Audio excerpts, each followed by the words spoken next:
Just about everything we freight around the country is wrapped in plastic like these pallets behind me. And today we want to give you guys some tips and guides on how you can calculate the plastic waste that you might have on your sites. Now we're down at Seaway Logistics to have a look at what plastic that they've got, and we've actually set something up over on the loading dock. Let's go and take a look.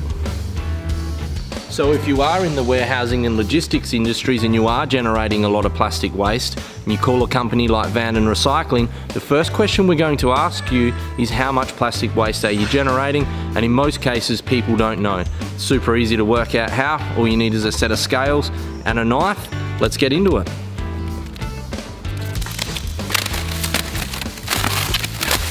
So here's our piece of shrink wrap. Let's weigh what it is. And in the case of this piece, it's 265 grams.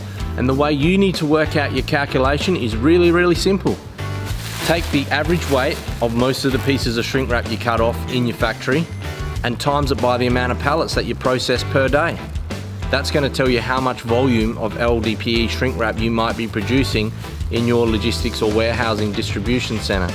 Now in the case of this piece right here, it weighs 265 grams, which means we're going to need to process around 3,773 pallets, or we need to be processing around about 85 semi-trailers of double stack pallets, and for my UK and European colleagues, that's a 13.2 metre or 12.7 metre long taut liner lorry of pallets to get 1 metric tonne of this particular material. If you've got more than 1 metric tonne, you may want to contact a baling company, and I suggest you talk to Food and Recycling about that.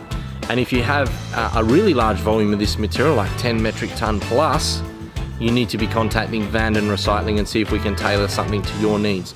As always, you can download the sheet in the link in the comments section below, and it's really that easy. We hope this has been helpful for you.